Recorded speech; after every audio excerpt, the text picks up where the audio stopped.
Hola, vecinos del municipio de Cihuateutla.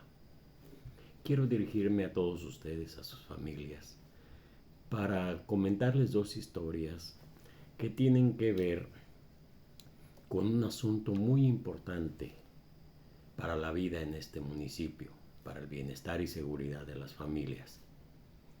Para ello voy a contarles dos historias. La primera es algo que sucedió aquí en la Unión Cihuateutla hace aproximadamente 2 meses, 2 meses y medio. Hay aquí un señor que se dedica a manejar un taxi, de eso vive, y presta servicios por las noches cuando alguien lo requiere o durante el día. Es hijo de una señora muy conocida aquí en la Unión, le llaman el Johnny, o Tony creo, discúlpenme el no tener fresco el nombre. El caso es que hubo una emergencia donde una señora joven se dio cuenta que su madre, adulta mayor, estaba en una condición muy difícil. Así lo juzgó y entonces buscó desesperadamente atención médica, pero no la pudo conseguir aquí a medianoche en la Unión. La clínica, como sabemos, no tiene servicio durante las noches. Muchas veces ni hay médico durante el día.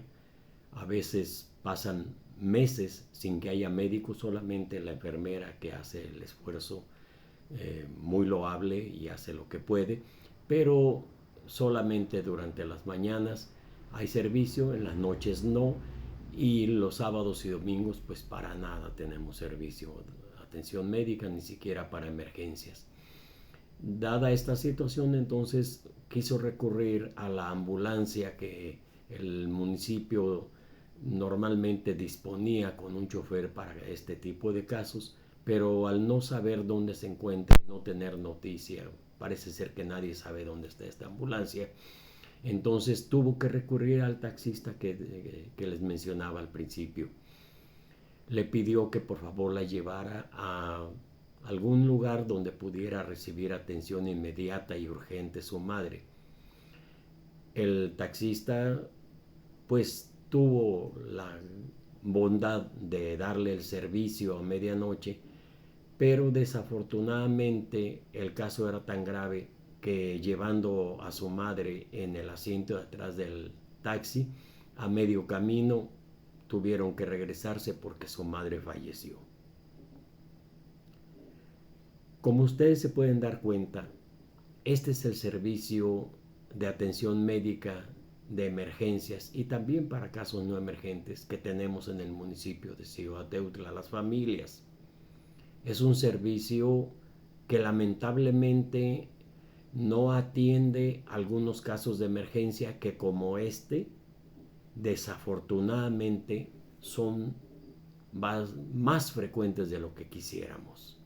Si hay alguien con un accidente, si hay alguien con un problema grave de salud y no es el horario hábil, no puede tener servicio.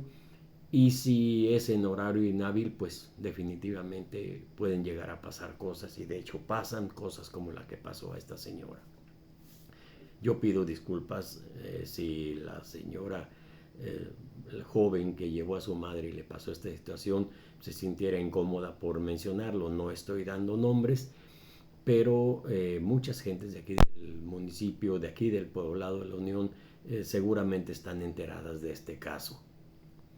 Ahora les voy a contar otra historia. Yo tengo mi mujer, tengo un hijastro de 42 años que vive en la ciudad de Tijuana. Él se dedicaba a hacer repartos en una empresa de repartos de mandados, encargos que la empresa recibía de particulares y que en las motocicletas que tenían a disposición los empleados de esa empresa hacían los mandados que los clientes demandaban. Esto implica andar en motocicleta prácticamente toda la jornada. Este muchacho tuvo un accidente. A pesar de que llevaba su casco y las precauciones debidas, llegó el momento en que lo atropellaron, quedó tirado en el piso Llegó la ambulancia en su momento, lo recogieron, fueron a los servicios médicos, le hicieron revisión y vieron que no tenía mayor problema. Pero después de 15 días, estando él en la madrugada, después de haber hecho servicios de trabajo de este tipo, y estando consumiendo algún alimento, de pronto empezó a tener convulsiones del tipo de la epilepsia. Convulsiones que son muy fuertes y que afectan a todo el cuerpo de pies a cabeza. Estas convulsiones hicieron que tragara un poco de la comida, broncoaspirara, como dicen los médicos, y se le fuera hacia los pulmones un pequeño trozo de comida. Esto fue uno de los problemas, pero el otro problema fue que las convulsiones no paraban después de 3-5 minutos. Se sabe que un lapso corto es soportable por cualquier persona de estas convulsiones tan fuertes, pero cuando se prolonga ya es un caso grave. Así que después de 20 minutos de estar teniendo convulsiones, pidieron o llegó, no sé si en ese momento pidieron o desde antes pidieron el servicio médico, llegó una ambulancia y lo llevaron de emergencias. En la ambulancia le empezaron a dar primeros auxilios los paramédicos que en ella se transportan, de tal manera que en el trayecto para llegar al hospital de Tijuana, ya iba recibiendo las atenciones de emergencia de los paramédicos y con el equipo que la ambulancia tiene. Llegaron a las urgencias del hospital e inmediatamente lo llevaron a terapia intensiva. Quiero decirles que después de 2 o 3 días no podían parar las convulsiones. Aplicaron todo tipo de medicamentos y todo tipo de medidas las necesarias y no paraban las convulsiones.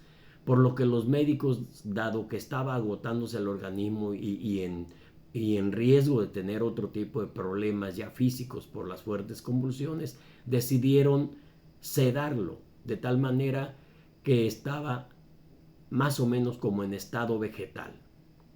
Así duró durante 5 semanas.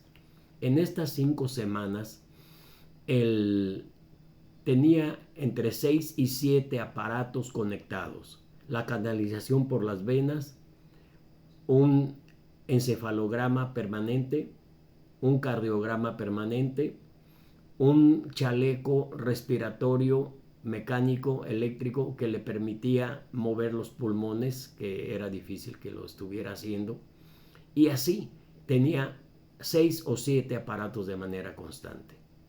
Fue un caso muy grave, realmente pudo haber muerto. Cuando al principio de este asunto la madre de él se enteró, con lo que pudimos logramos que se fuera en un avión.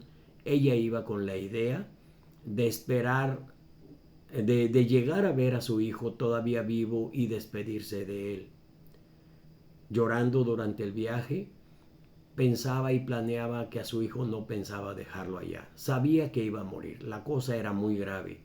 Sabía que iba a morir y entonces pensaba en que había que incinerarlo y traerlo en una urna ya sus cenizas y reintegrarlo a su tierra porque no quería que quedara regado en un lugar tan lejano. Ella es oriunda y su hijo también de la ciudad de Aguascalientes. Entonces no querían que él quedara lejos de su tierra. Estas eran las ideas que entre llantos su madre llevaba mientras viajaba en el avión. Afortunadamente la atención médica de primera que tuvo el muchacho logró que no muriera y ella llegó a alcanzar a verlo, aunque no pudo hablar con él porque le tenían prohibida la entrada a todo mundo, cualquier personal que no fuera altamente calificado.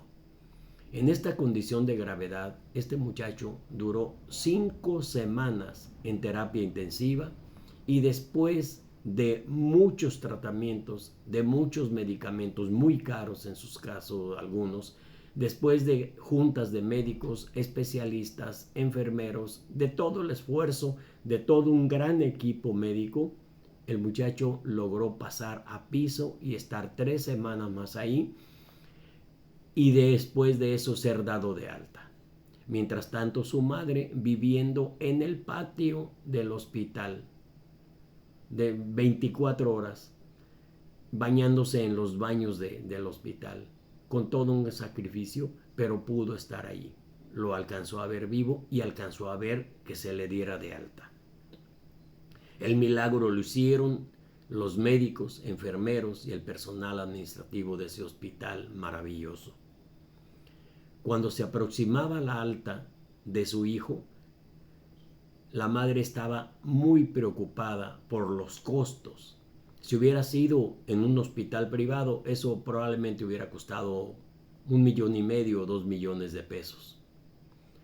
La esperanza era que, por supuesto, como era un hospital del gobierno del estado, morenista, por cierto, el gobierno del estado, la gobernadora Marina, no recuerdo qué, que entró desde el 2018 como gobernadora y que rehabilitó ese hospital para el servicio de los ciudadanos. En ese hospital esperábamos que no tendríamos un costo como en la medicina privada, que es muy cara, pero esperábamos que 300 o 400 mil pesos sí nos los iban a cobrar. Desde antes yo ya había dicho a mi señora que si le solicitaban firmar cualquier compromiso de pago para salvar a su hijo, lo firmara, fuera lo que fuera, aunque después tuviéramos que ir a la cárcel por no pagar, porque no tenemos recursos como para eso. El asunto es que llegado el momento de la alta, mi señora acudió al servicio social para pedirles que le hicieran un estudio socioeconómico, le hicieran las rebajas y le dieran facilidades para el pago. Pero ¿qué creen ustedes? Cuando fue al servicio social, la trabajadora social le informó que el costo era, ¿de cuánto creen ustedes? 0, ni un centavo, ni un peso, nada se cobraba. Ni siquiera en ese hospital tienen caja registradora, ni tienen facturas o notas de tal manera de tener un instrumento, formas de cobrar. Nada, absolutamente nada. ¿Se imaginan lo que eso significa? El gran servicio que salvó la vida de este muchacho, que ahora sigue trabajando en otras cosas, pero está en pleno estado de salud en la ciudad de Tijuana, ahora vive bien.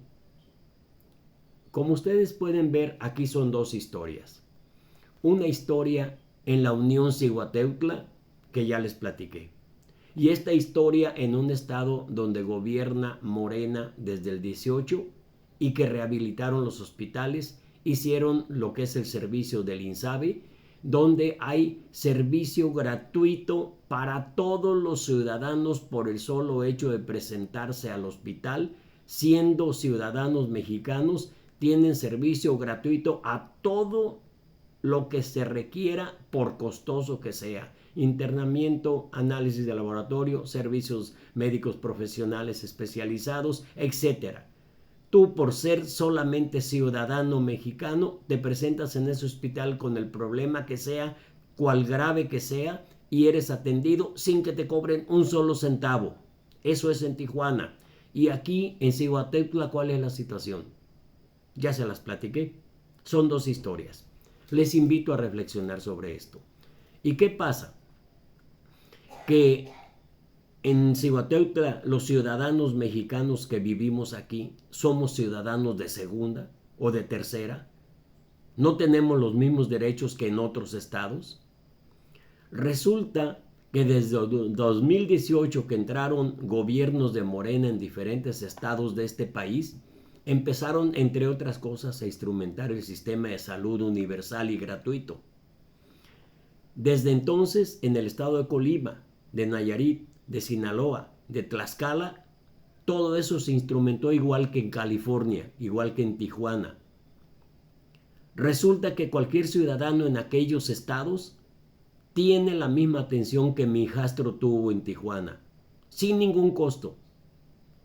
¿Por qué en Puebla no tenemos ese mismo servicio si desde el 2018 tuvimos un gobierno disque morenista, en donde el difunto, y que me disculpe, Barbosa, Miguel Barbosa, no quiso establecer ese sistema de salud aquí, porque él no era realmente morenista. Puebla nunca ha sido gobernado por un morenista. Lo eligió, lo postuló el partido de Morena, no siendo morenista, él era perredista. Y se puso la casaca de morenista, pero no lo era. Se pasó a Morena, se salió del PRD y se pasó a Morena, pero el PRD nunca se salió de su corazón. Él siguió siendo perredista hasta su muerte, aunque se pusiera la casaca de Morena. Y así son otros funcionarios que, no siendo apegados a los principios ética de Morena, se meten a Morena, ocupan cargos y luego actúan como si estuvieran en el PRD o en el PAN o en el PRI o en Movimiento Ciudadano. No les importa ninguno de los problemas de los ciudadanos. Lo único que requieren de ellos es el voto.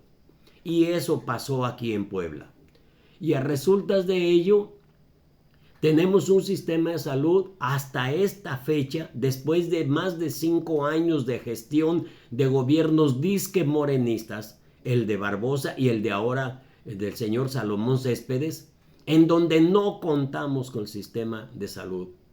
Pero si ustedes tienen un problema grave de salud, quieren una recomendación, vayan a Tlaxcala. Allí todo es como en Tijuana.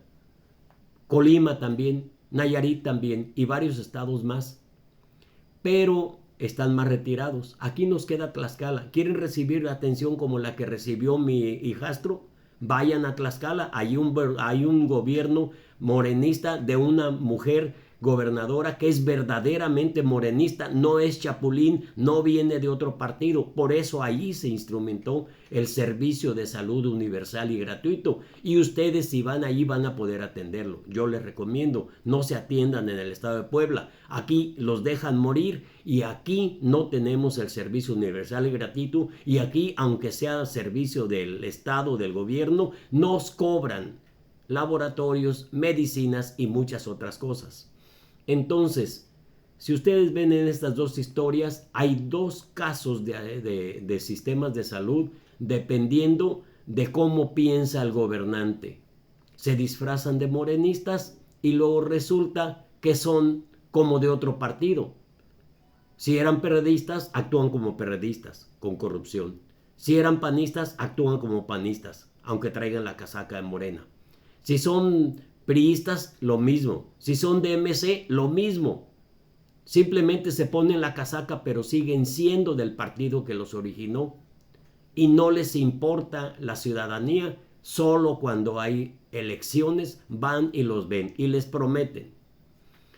Mucha gente no quiere a los chapulines, pero por la necesidad se ven en la urgente condición de recibir lo que les regalen, así sean baratijas o limosnas. 1,000, 2,000, 3,000 pesos por el voto, y a la hora que tienen un problema de salud donde tienen que gastar 50, 100, 200 mil, y si no los tienen, su familiar se les muere en las manos, en sus brazos, ahí se les muere por no tener dinero. Pero sí, vendieron su voto por 1,000, 2,000 o 3,000 pesos, y ¿de qué les sirvió? 3,000 pesos cada 3 años, compañeros ciudadanos de Zihuatepla. 3,000 pesos cada 3 años. Y cuando tienes un enfermo, tu mujer, tu hijo o quien quiera que sea, tienes que pagar, endeudarte, vender lo poco que tengas o se te mueren en tus brazos. Esa es la diferencia. Quiero pedirles que reflexionen. Piensen que su voto es la única forma de luchar contra esta situación, que la seguridad de las familias solamente se puede conseguir teniendo gobernantes que realmente sean responsables y que realmente sientan como suyos los problemas de los ciudadanos. Yo los invito a reflexionar.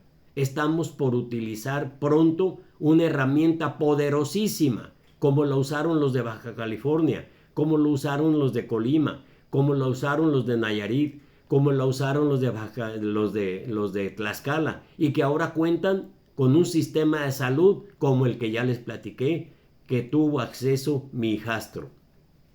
Ahora tenemos la oportunidad. Ustedes tienen la decisión. El poder de su voto es suficiente para lograr esto para todos. Yo les pido, reflexionen muy bien. Hablen con sus vecinos, hablen con sus familiares, hablen con sus amigos y díganles, tu voto, si lo vendes, entonces nos hundes a todos en el desamparo y vamos a estar a expensas de que nos llegue un problema como este, que no es cosa del otro mundo, y que entonces tengamos que enfrentar una situación como la de la señora que murió en el asiento trasero del taxi. No queremos eso. Yo los invito a reflexionar.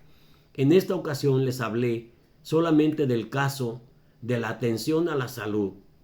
Hay otros asuntos que tenemos que hablar y los invito a escucharme en próximos videos, que son el de la educación, que es muy importante, el de la seguridad, el de la vivienda, el de la infraestructura de agua potable y servicios como alcantarillado, el de la construcción de obras sociales, el de las becas y otros más que vamos a ir tratando y que seguramente tendremos que resolver o dejar que sigan siendo las cosas como son en el próximo 2 de junio. Yo les invito mucho a reflexionar sobre esto para que puedan proteger a sus familias.